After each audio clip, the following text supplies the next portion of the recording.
Hello student, welcome to excellent education.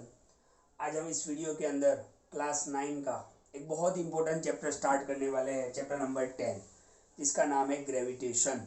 Okay, तो इस video के अंदर हम कुछ इंट्रोडक्शन की बात करेंगे इस चैप्टर का, और एक बहुत ही इम्पोर्टेंट लॉ सीखने वाले हैं हम फिजिक्स का। ओके, तो ये चैप्टर बहुत ही इंटरेस्टिंग है। अगर आपको अर्थ, प्लैनेट, स्टार्स, है ना, इसके बारे में अगर आप स्टडी करते हो, और अगर आप यू आर इंटरेस्टेड, अगर आपको बहुत ज़्यादा इंटरेस्ट है स्पेस के बारे में स्टडी करने का, तो आपको ग्रेविटेशन इस चैप्टर को बहुत अच्छे से समझना पड़ेगा। तो ग्रेविटेशन चैप्टर के अंदर हमें क्या पढ़ना है, तो बहुत ही इंपॉर्टेंट लॉ हमें पढ़ना है फिजिक्स का। ओके, यानी आप समझो कि फिजिक्स जो है वो इस लॉ के बिना अधूरा है। तो ये बहुत ही इंपॉर्टेंट कंसेप्ट है, बहुत ही इंपॉर्टेंट वीडियो है, इस चैप्टर का फर्स्ट वीडियो है, बिल्कुल ध्यान से देखें। तो यहाँ पर हम बात कर रहे हैं, पहले 1665 के अंदर चले जाते हैं हम। ओके, 1665 के अंदर इंग्लैंड के अंदर चले जाते हैं, है ना। वहाँ पर एक बंदा जो है वो एक, है ना, ट्री के नीचे बैठा है, मैंगो ट्री के नीचे बैठा है, ओनली 23 ईयर्स ओल्ड, है ना, मतलब यंग एक बंदा है जो 1665 के अंदर इंग्लैंड में एक मैंगो ट्री के नीचे बैठा है, आराम कर रहा है, और अचानक से एक मैंगो गिरता है ना। तो उस बंदे की जगह पर अगर हम होते तो क्या करते हैं ना, मैंगो को खा जाते, सीधी बात है ना, टेस्ट करते उसको। लेकिन यहाँ पर ये बंदा बैठ के सोच रहा है कि ये मैंगो नीचे ही क्यों आया, क्यों ऊपर नहीं गया, क्यों साइड में नहीं गया, ऐसे नहीं गया। ओके, और ये एक नॉर्मल प्रोसेस है ना। ऐसा नहीं है कि ये पहली बार हुआ होगा कि भाई कोई जो फ्रूट है वो नीचे की तरफ आया होगा, ऐसा पहली बार नहीं हुआ होगा, पहले भी हुआ होगा।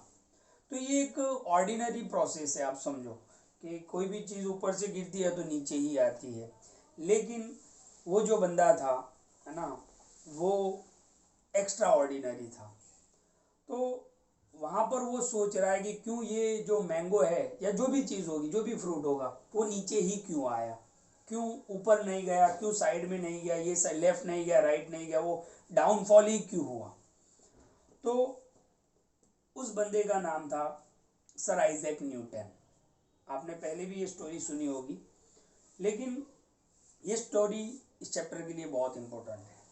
ओके, तो सर आइजैक न्यूटन ने ही लॉ दिया है जिसका नाम है universal law of gravitation. Universal law of gravitation, जिसको हम लॉ ऑफ ग्रेविटेशन भी बोलते हैं, बट मोस्ट ऑफ हम उसको क्या बोलेंगे, universal law of gravitation. Okay, तो ये एक सिंपल सा स्टोरी जो हर स्टूडेंट को पता है, लेकिन इस स्टोरी से हमें बहुत कुछ सीखना है इस चैप्टर के अंदर। ओके, तो आज हम बात करेंगे यूनिवर्सल लॉ ऑफ ग्रेविटेशन की, जो इस चैप्टर का सबसे इंपॉर्टेंट पॉइंट है, इनफैक्ट फिजिक्स का सबसे इंपॉर्टेंट टॉपिक है, universal law of gravitation. Okay, तो मान लेते हैं कि यहाँ पर आपके पास दो ऑब्जेक्ट है, चलो यहाँ से मैं निकाल रहा हूँ। ओके, आपके पास मान लो, सपोज आपके पास दो ऑब्जेक्ट है ना, छोटा बड़ा उससे मैटर। इस ऑब्जेक्ट का मास जो है वो m है, कैपिटल M है, और इस ऑब्जेक्ट का मास है वो स्मॉल m है।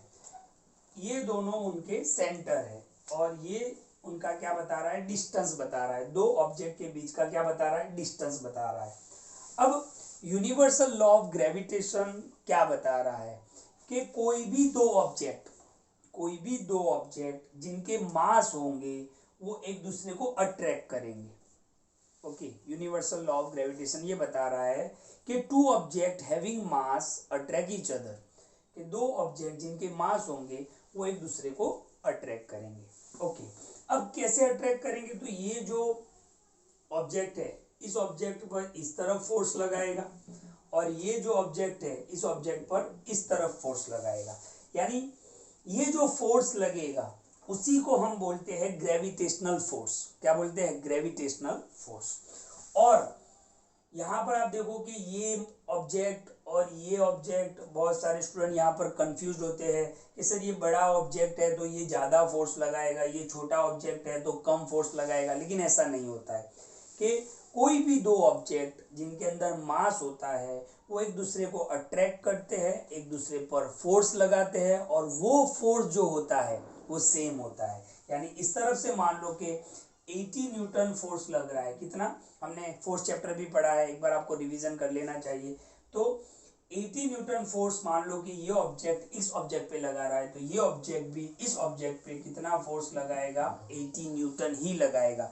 तो force on both object is same. यहाँ पर क्या हो रहा है कि इस तरफ से लग रहा है, इस तरफ से लग रहा है, एक्शन रिएक्शन वाला यहाँ पर आ रहा है। आपने न्यूटन का थर्ड लॉ पढ़ा था, थर्ड लॉ ऑफ मोशन के अंदर एक्शन रिएक्शन वाला हो रहा है।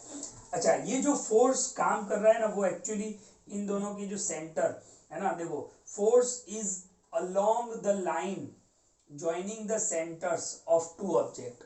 ये फोर्स एक्चुअली कहाँ पे लगेगा? इनके सेंटर्स पे लगेगा, ऐसे लगेगा। ओके, अब हमने ये देखा कि कोई भी दो ऑब्जेक्ट जो है वो एक दूसरे पर फोर्स लगाते हैं।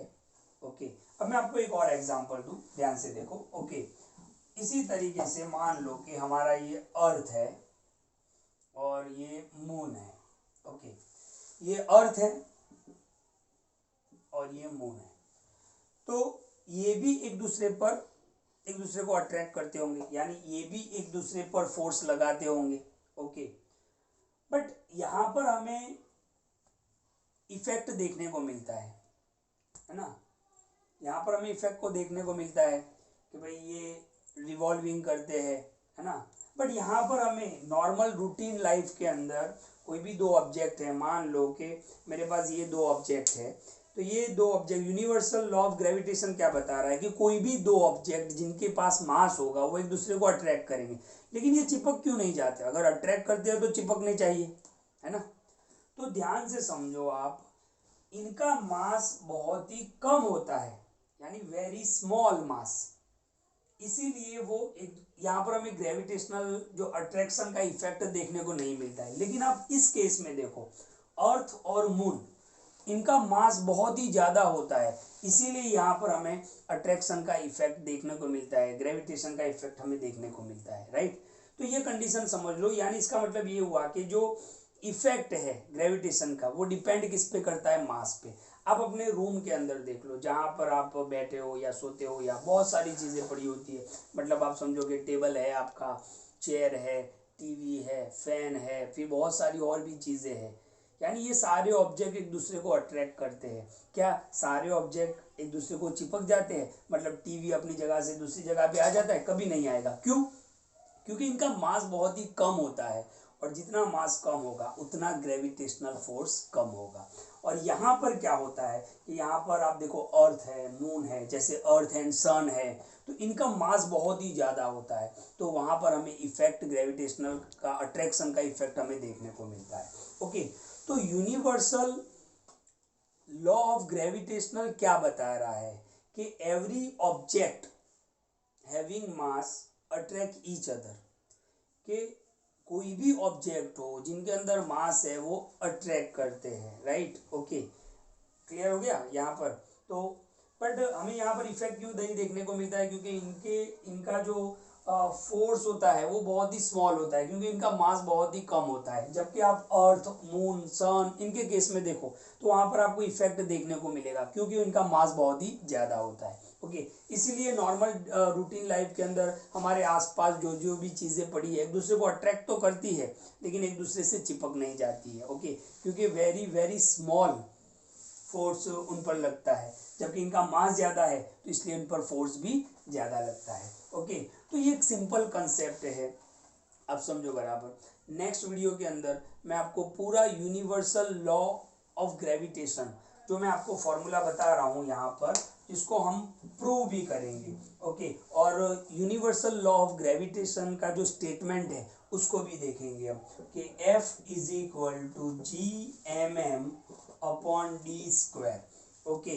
यहाँ पर हम इस चीज़ को नेक्स्ट वीडियो के अंदर इंट्रोडक्शन पार्ट 1 है ये, आप इंट्रोडक्शन पार्ट 2 को ज़रूर देखना। तो यहाँ पर हम इस फॉर्मूला को प्रूव भी करेंगे और क्लियर भी करेंगे।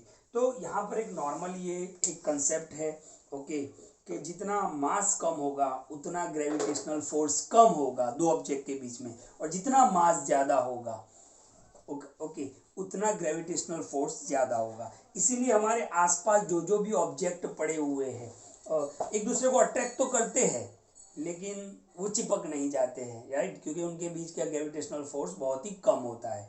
तो सीधी बात है कि ग्रेविटेशनल फोर्स डिपेंड किस पे करेगा, मास पर डिपेंड करेगा। ओके, तो इस वीडियो को ध्यान से देखें, इंट्रोडक्शन 1 है। नेक्स्ट वीडियो के अंदर हम यूनिवर्सल लॉ ऑफ ग्रेविटेशन को प्रूव भी करेंगे, इसके इम्पोर्टेंस को भी समझेंगे और कुछ वैल्यू भी हमें यहाँ पर जाननी है, समझनी है। Thank you.